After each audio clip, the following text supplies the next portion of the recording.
Hey guys, welcome back to the Wandering Wind. Let's talk about the news because I just found this out and it really disturbs me.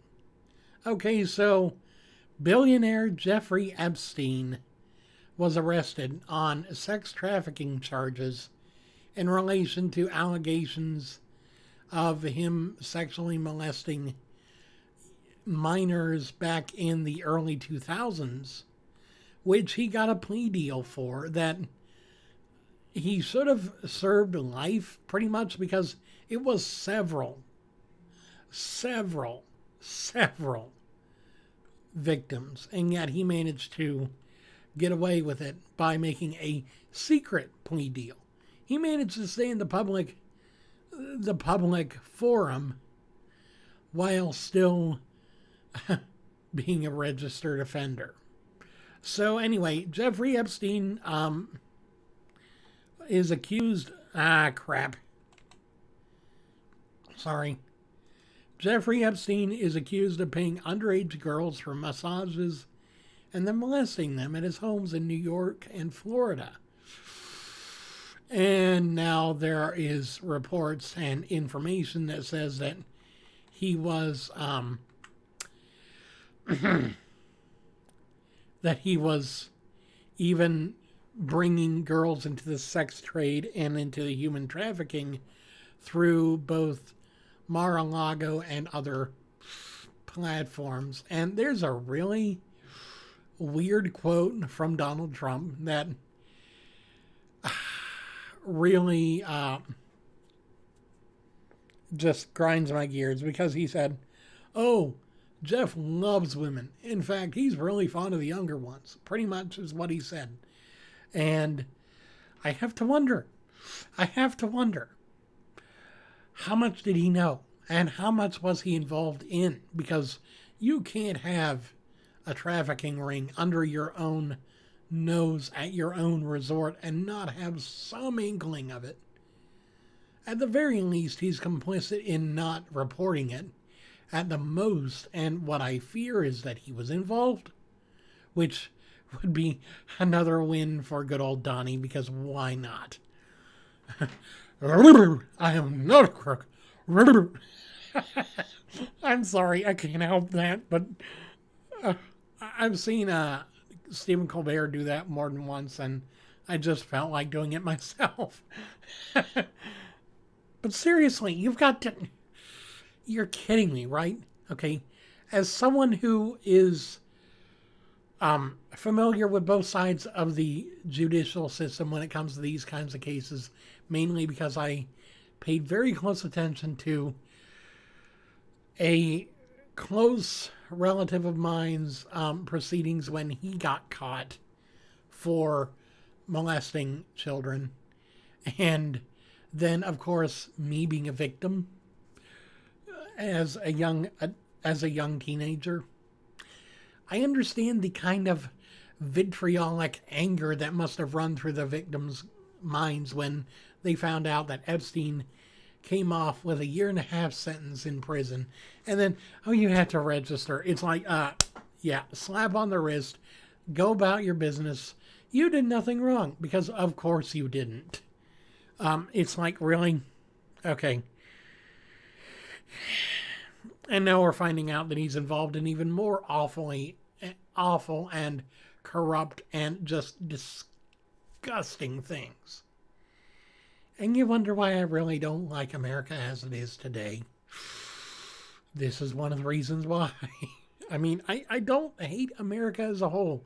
America's a great country when we actually make things work for the people. For one, just for your information, if you've been under the delusion that America is a democracy, I'm sorry. Nowhere in any of the documents that founded our country does it name us as a democracy. We are a republic. And there's a good difference between the two.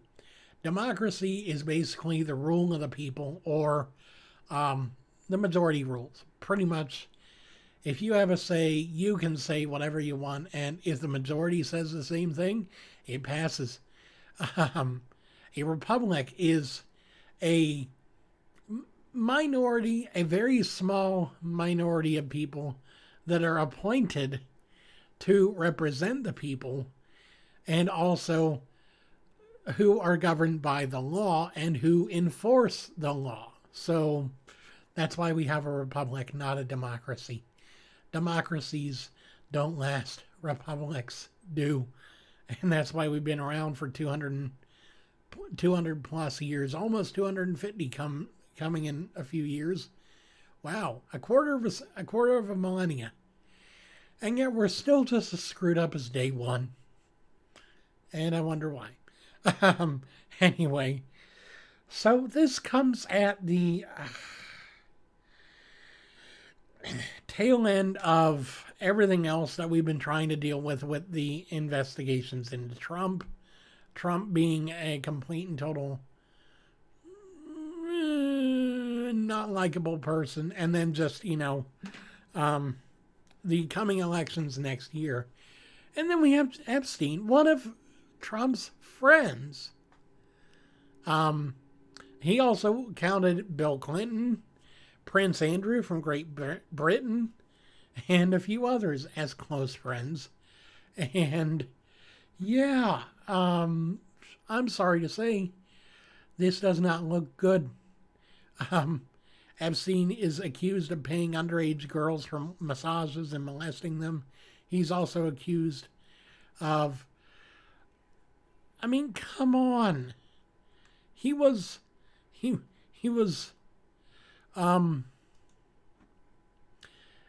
basically allowed to plead guilty to lesser charges and get off.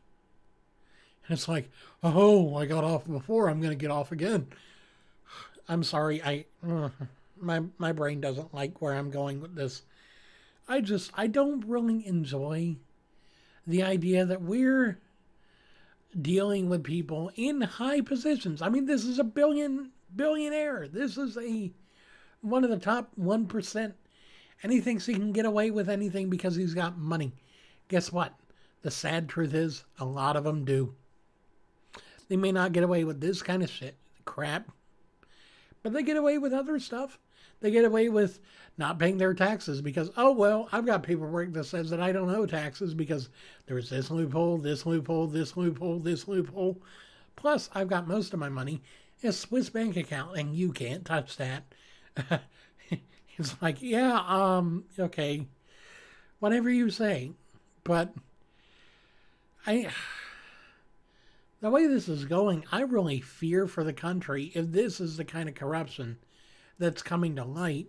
What other stuff that's a lot darker are we not seeing from people? Are we not seeing coming to light? Because I'm sure they didn't hide this very much. They didn't try and hide this very well. But the stuff that's really bad, the stuff that could destroy a person, I mean, destroy whole groups of people, is buried so deep, I don't think anyone will ever find it. And yet I know there's a good chance that it's there. There's a good chance that the troubles that we're seeing now are just the beginning of the iceberg, just the tip of the iceberg. And the rest of the 90% of it all is still waiting to be seen. But beyond that, I just hope that you guys take it careful, because I don't want any of you to be victimized in any particular way by these high muckety mucks that think, oh, well, because we're rich and they're poor, we can take advantage of them and we can make them basically our slaves for whatever reason. Don't be taken in by that. Please. Thank you so much for watching. I hope you have a wonderful day. Stay safe and take care of yourselves.